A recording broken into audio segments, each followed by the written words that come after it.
This channel does not promote any violent, harmful, or illegal activities. All content provided by this channel is meant for an educational purpose only. Brought to you by V-Guard, co-powered by Sensodyne O Bimal, বলো কথা কেশরী।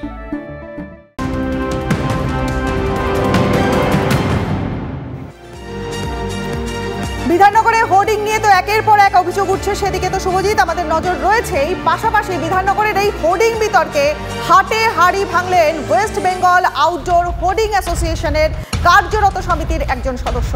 সুজয় সাহা নামে ওই সদস্যের অভিযোগ, শাসক দলের কাউন্সিলরদের একাংশকে টাকা দিয়ে বেআইনি হোর্ডিং বসাচ্ছেন এক শ্রেণীর অসাধু ব্যবসায়ী।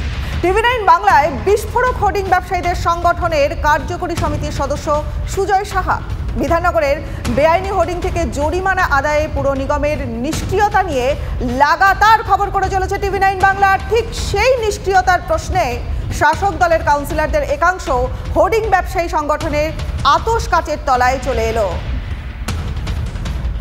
মুখ্যমন্ত্রী সিস্টেমটাকে ধরেছেন যে স্থানীয়রা যারা ফেস করি, প্রথম কাকে আমরা দেখি যারা পুরো পরিষেবা দেন তাদের মধ্যে কাউন্সিলর হচ্ছে অন্যতম ফ্যাক্টর। কাউন্সিলরের অজান্তে আমাদের যে ইন্ডাস্ট্রিতে একটি লোহাও কোথাও আজ পর্যন্ত পুঁততে বা লাগাতে পারে না।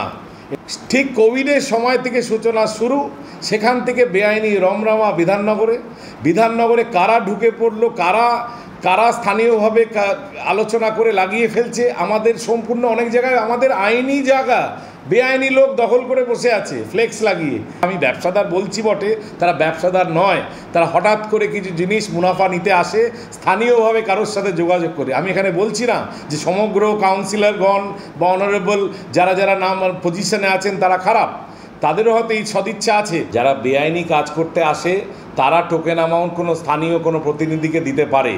আমরা সরকারকে যখন দিই তা আমরা 1 বছরের ট্যাক্স দিই।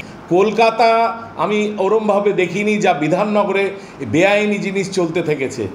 অফিসার বা তাদের সদিচ্ছা আছে সিস্টেমটাকে রাখার, কিন্তু স্থানীয়ভাবে তারা কোঅপারেশন পায় বলে আমার মনে হয় না। স্থানীয়ভাবে কোনো জিনিস ঘটতে পারে না যদি লোকাল প্রতিনিধি না জানে। এটা কোনো দিন সম্ভব না। আপনাদের শোনালাম হোর্ডিং অ্যাসোসিয়েশনের কার্যকরী সমিতি, বলা ভালো ওয়েস্ট বেঙ্গল আউটডোর হোর্ডিং অ্যাসোসিয়েশনের কার্যকরী সমিতির এক সদস্য সুজয় সাহা। এই মুহূর্তে আমার সঙ্গে টেলিফোন লাইনে রয়েছেন বিজেপি নেতা সজল ঘোষ। সজলবাবু, জানতে যাবো সরাসরি এই সুজয় সাহা, তিনি শাসক দলের কিছু কাউন্সিলরের দিকে অভিযোগের আঙুল তুলেন। তিনি বললেন তাঁদের মদত ছাড়া বেআইনি এই কাজ কারবার সম্ভব নয়। কি বলবেন? এরা সবাই শাসক দলের পদলেহন করেছে প্রথম থেকে। হ্যাঁ, এরাই প্রথম ওই মানে মাংসের স্বাদ, রক্তের স্বাদ শাসক দলকে প্রথম দিয়েছে। এখন স্বাদ পাওয়ার পর যা হয় আর কি, এখন এদের রক্ত চাটছে, তখন আর এর পাচ্ছে না, এদের দেয়ালে পিঠ থেকে গেছে। এরা প্রথম থেকে শাসক দলের প্রচুর দালালি করেছে।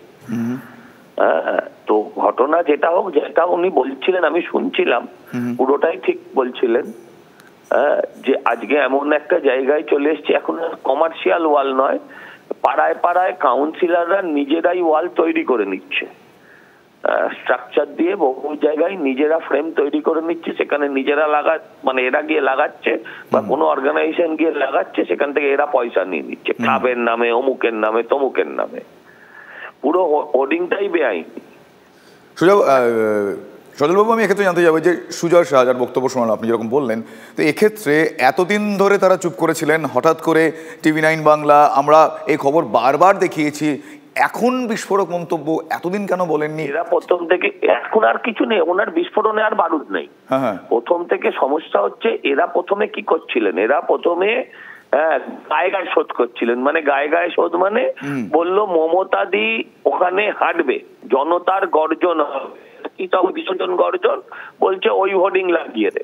প্রথমে ওই হোর্ডিং ওরা লাগিয়ে দিল, দিয়ে তারপর তার তো পয়সা পাবে না, ওই কোন ফ্রেমে লাগাচ্ছে, ওদের ওই কমার্শিয়াল লাগাচ্ছে, সেই সাথে ওরা সাথে পয়সা পাচ্ছে না। এরপরে বললো তাহলে আমি টাকাটা কেমন করে পাবো, বললো তাহলে অমুক কোম্পানির বিজ্ঞাপন, ওটা তুই 2 মাস ফ্রি লাগিয়ে দে। ও 2 মাস ফ্রি লাগিয়ে নিল, গায়ে শোধ হয়ে গেল। এইটা করতে করতে একটা জায়গার পরে এরা স্যাচুরেটেড জায়গায় পৌঁছে গেছে। বেশ, ধন্যবাদ সজলবাবু।